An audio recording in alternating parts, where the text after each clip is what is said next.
Well, A- Ava and Amy went over to the barn. Went over to the barn to treat Stay Close as I. So I offered, I was told, to go grocery shopping. So Addie Bear and Ollie and I are going over grocery shopping. Now, balls at me. shh. Amy did her list today. Top 10. Hi, baby. Amy did her top 10 list today. It was pretty cool to get a different vantage point, a different point of view. And it got me thinking when I talked, Addie, when I talked to a couple of our clients last week, I did go back and look at my January lists of last year. And they were neat, but they were mostly lists of that week, right? And it's not a very fair, looking back, from the lens of a year ahead, it's not very fair to look at that list and take it for more than what it was that week, that snapshot in time. And we did do projections. I remember James did them last year. A lot of us did them, what we thought were our best horses moving forward. The problem with doing that this year is James hasn't seen any of the horses in Ohio, so he's seen 1/3 of our entire infantry, so to speak. And it's very hard to do that. But what I can do is give you a list of who I think are top 10 horses moving forward. Now, what I did was look at every horse that I thought was pretty good moving forward. A horse that I would put on a top 10 list. The problem with that is it's 39 horses deep. Now, every horse on this list, for the most part, has found a top 10 at some point since we broke them, or currently is on a top 10. Now, of the other 22, I guess, is that right? The other 20 or 22 horses that we have on this list, a number of them are horses that are coming forward, but I couldn't put them on a top 10 projections list without some sort of substance right now. All the horses on this list have been either good or really good right now. You got a horse like Punch the Clock. I'll tell you right now, she has made my list. I can't imagine a horse with deeper pedigree, a nicer gait, and clearly a desire to achieve life and then hopefully victory. I mean, I've never seen a horse fight as hard to survive as she did, let alone can you only imagine if she could translate that into that desire to win? Who knows what we're sitting on here. And when I look at the horses, there's horses that don't make the list, right? I'll give you a couple. Affection, I think, is a nice horse. Arson, who I think is one of our nicer pacing colts. I couldn't put him on the list. Now, my list also, I thought it was very fair to have, to include, to be inclusive, to include horses from every jurisdiction. Now, unfortunately, I didn't put Sunset Acres Girl on the list, although she has made the top 10. She is a nice filly, and she is on this list. Dad, Just once, what's wrong? can we go shopping? Yeah, we're going shopping. I'm just doing this little list first, okay? But can you drive right now? I'll drive in a second. It's just right there. You know, it's just 1 second away. So a horse like Arson, I couldn't put him ahead of any of the 10 on this list. Now, this list is current horses plus horses where I'm looking at them and saying, a horse like Punch the Clock, you guys haven't seen a ton of videos of her, but looking forward, I envision her being a good horse. It doesn't mean that she will be. But I'm going to give you just a little look inside my head. When I look at the horses and see what I take them for, what I believe they could be, I like to factor in a number of things. Their gait, their perceived talent level, and again, these are all on spec, right? It's all supposition.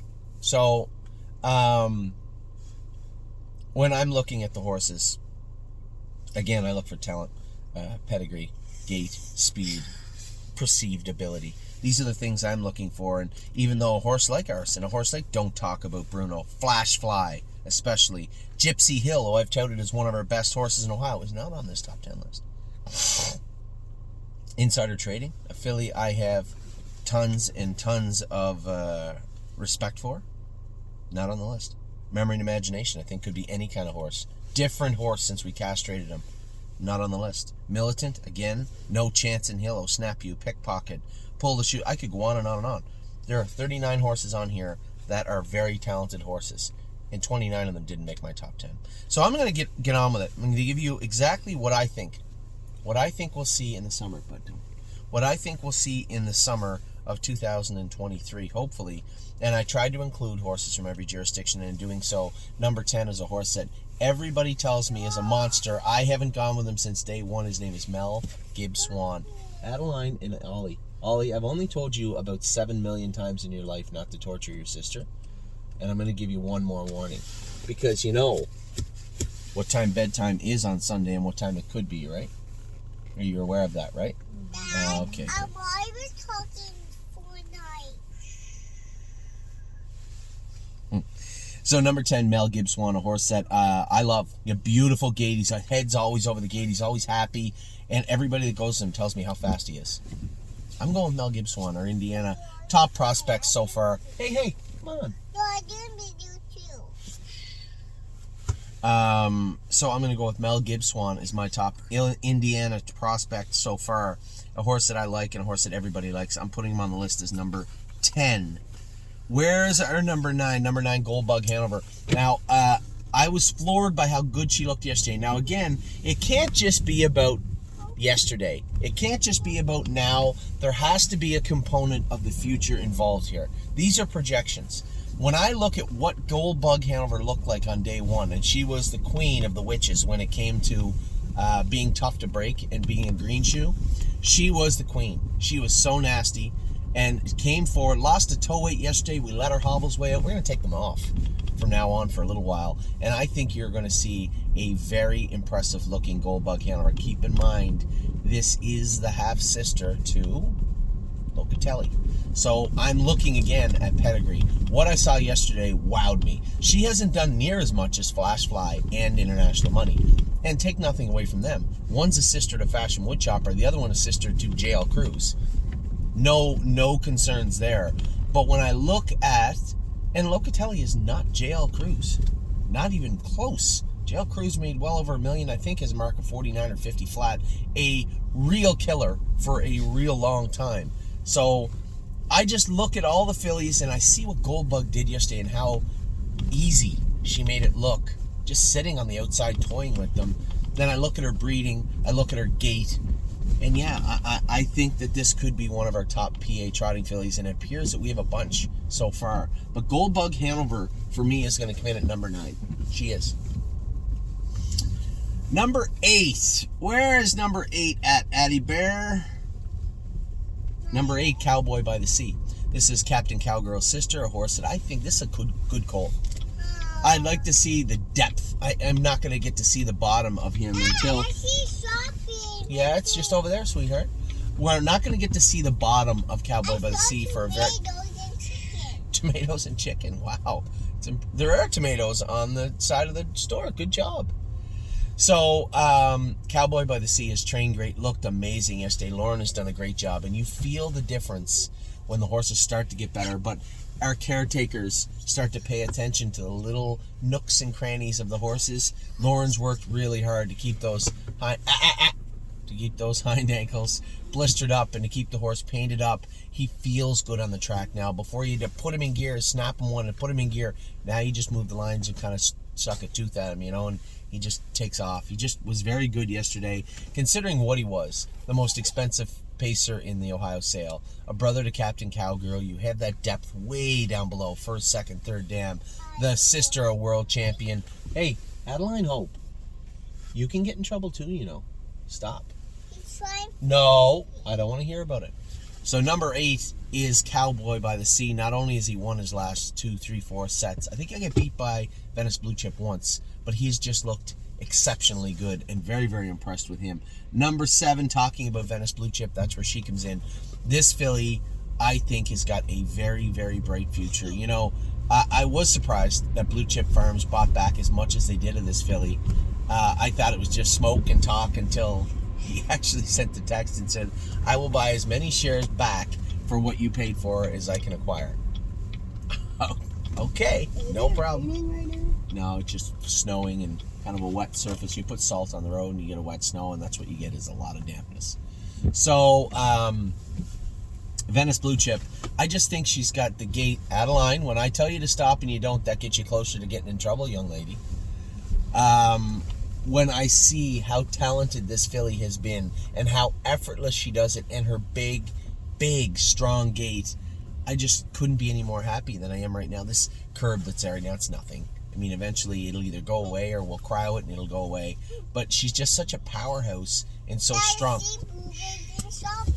There is blueberries and raspberries there. I see them. Right there, Dad. There's a parking spot. And there's one right here, too, closer where this guy's backing out. So when it comes to number 7, I think Venice Blue Chip, Amy and I talked briefly about it.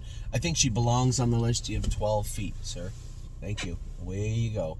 Okay.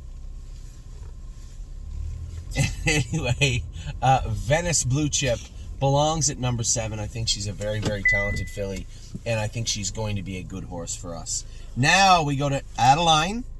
Now we go to number 6. Time is on my side. How can I put this horse on the list? He just looks good. Looks good. Now, I told you guys he's slipping a little bit with the flip-flops on, and that's not the end of the world. But when you put him in gear and ask him to do his work, he does pace. Shh. He does pace right to where we need him to.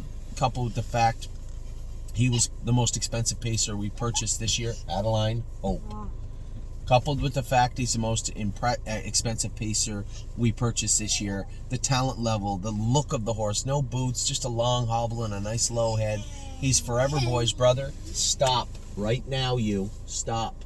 And stop. Oliver, get away from her right now. Right now. Number 6 is easily Time Is on My Side. Now, you want to know how deep this list is? Is the most expensive horse we bought outside of Punch the Clock ever is coming in at number 6. And speaking of Punch the Clock, she comes in at, oh no, I moved her. Number 5 is Hallie in the Clouds. Amy put her high on her list, and she should. I told everybody, Adeline, please stop. Hey, please stop right now. I was very, very disappointed in, and I don't know who did it, either the Ontario Sire Stakes or the Hambletonian Society. Whichever entity put the date of the Breeders' Crown in there 5 days after. That's a slap in the face of Ontario is what it is. The 2-year-old Sire Stake fillies cannot race in the Super Final and the Breeders' Crown. What you've said is Ontario is not welcome at the Breeders' Crown. And I don't know who did it. I don't know whether it was Ontario or whether it was the Breeders' Crown Society, but somebody did it, and somebody should be ashamed of themselves, to be honest. It's an absolute travesty that we have a filly, Hallie in the Clouds, we paid a lot of money for, very well bred, training down great, and if we're so lucky that she turns out to be a great filly and she has a great season, we could race her in the Peaceful Way, we could race her in all the Grand Circuit events in the middle of the summer that don't conflict with the Ontario Sire Stakes, but then we get to the end of the year, let's say we win. Let's say we win the Super Final. We're all high-fiving, we're pumped. What's next? Wait, nothing, because the Breeders' Crown elimination is in 5 days. Absolute embarrassment. Hallie in the Clouds has been a very, very good horse for us, and I hope we are cursing at the end of the year that we can't race in the Breeders' Crown, because that means she was good for the entire year. Right now, I'm just disappointed in how this came about. Very, very disappointed that the Breeders' Crown appears to be 5 days after the Breeders' Crown elimination appears to be 5 days after the OSS final. Number 4, as I said, Punch the Clock. How can I pick her? Here's a filly that was written off by myself with tears in my eyes and by at least 3 or 4 surgeons to say that she was likely to pass away. Fought back and now looks like one of the shiniest horses in the barn. It was, to me, nothing short of a miracle that she survived, and the fact that she showed the tenacity in the fight to survive, and then having her pedigree, her gait, there should be no long-term residual effects from the 2 surgeries she had.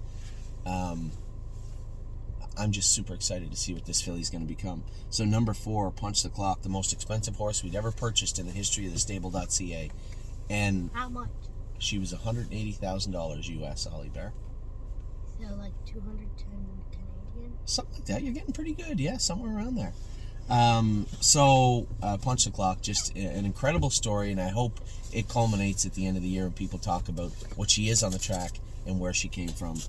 She comes in at number 4. Number 3, really don't care.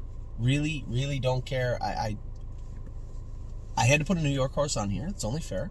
And then I tried to think, where would I put her? what she's done, what she looks like, how people think of her that have gone with her. Jason's gone with her. Jason Merriman's gone with her. We've had at least 3 or 4 riders in Ohio, maybe more, go with her. I've gone with her. You look at the depth of her pedigree. She's a first foal from a sister to When Doves Cry. She, just everything screams nice horse, and then when you see her on the track, it comes to fruition so far when you see her training. Just an amazing looking animal on the track. You might be surprised to hear me say this filly's name at number 3, but what she's done, what she could be, what her breeding would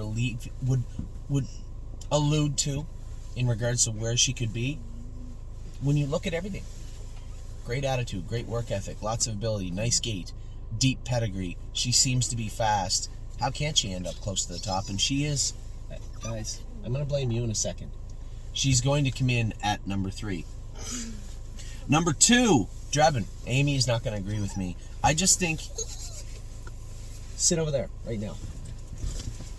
I just think Drebin, when I look at him, I see a very powerful colt. I was worried he would interfere. I was worried that he would interfere as a 2-year-old. I didn't know how was his chest wide enough. He stands off a little bit. It looked like he might get to that left knee. Adeline? It looked like he might get to that left knee, and then when you watch him go, and I sat behind him last week. When you watch him go, it does look like he's going to miss his knee. Danny might get it right here. It does look like he might miss his knee, and I'm going to tell you something. This is a colt that loves to beat up on horses. His pedigree is not as deep as some of the other ones, but his gait is. His attitude is, his work ethic, his body type. He trots hard when he's trotting. I just like the horse. And I have no reason. I could give him a reason to be number 10 or not on the list. Adeline and Ollie, stop right now. But when I look at the list, when I look at our horses, when I look at the stable, when I look at all of them, step back and try to look at everybody, trying to look at the ones that jump out. And Drebin jumps out. You might be very surprised to see who number 2 and number 3 are, but their horses, I just think, are doing it all. And I have no reason why they can't continue to excel and look good. So Drebin is number 2. You guys should know who number 1 is. He's going to be number 1 for quite a while on my list. His name is Lonely Lakewood. This is Selfie Queen's brother.